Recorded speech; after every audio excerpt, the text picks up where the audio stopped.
Donald Trump acknowledged his presidency was ending, and he promised a smooth transition to Joe Biden in the wake of a mob attack by his supporters on the U.S. Capitol, now known to have left 5 people dead. After 2 of his cabinet secretaries quit in protest following Wednesday's mayhem, an unusually tame Trump condemned rioters who rampaged in his name through a congressional session that certified Mr. Joe Biden's victory, although he did not go so far as to congratulate or even say the name of his successor. Take a look. I would like to begin by addressing the heinous attack on the United States Capitol. Like all Americans, I am outraged by the violence, lawlessness, and mayhem. I immediately deployed the National Guard and federal law enforcement to secure the building and expel the intruders. America is and must always be a nation of law and order.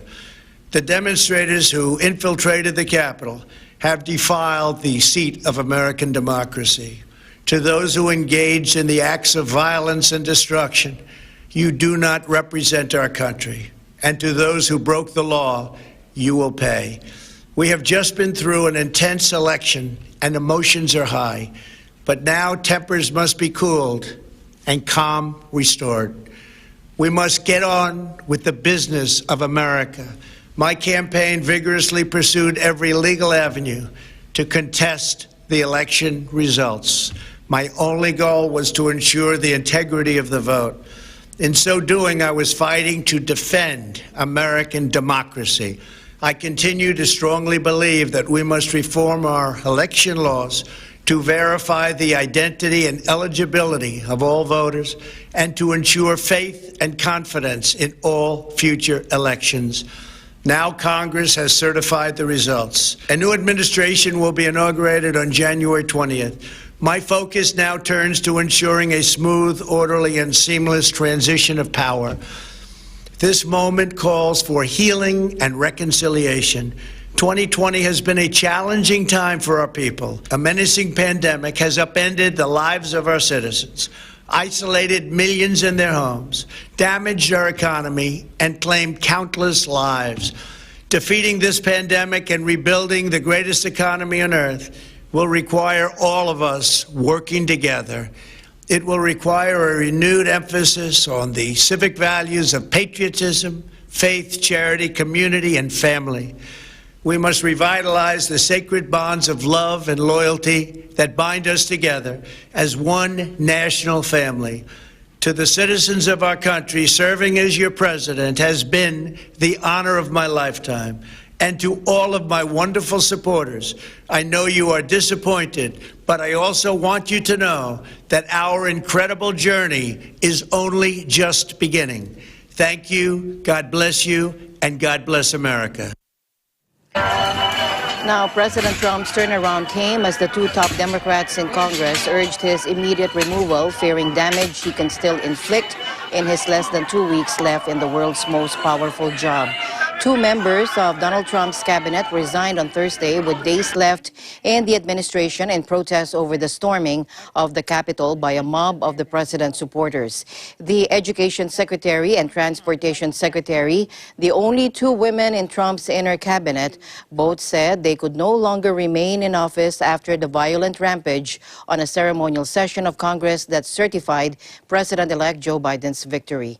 Biden, who won 7 million votes more than Trump in the November 3 election, as well as a decisive edge in the vital state-by-state electoral college, declined to address demands for Trump's removal, but accused him of an all-out assault on the institutions of the democracy.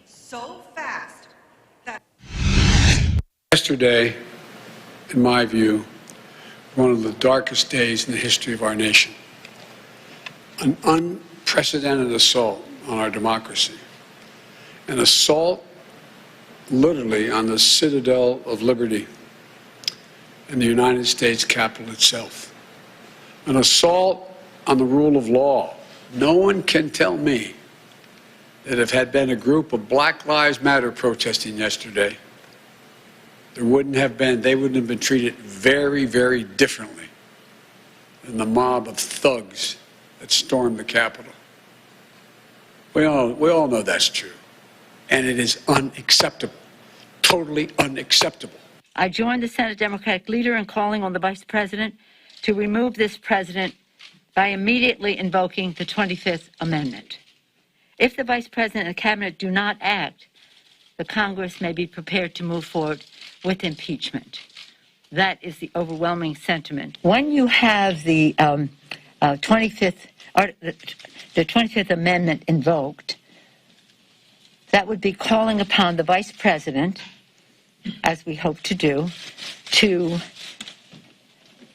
take the lead and with a majority of the Cabinet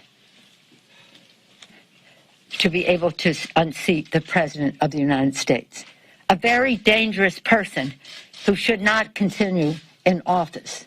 This is urgent. This is emergency of the highest magnitude.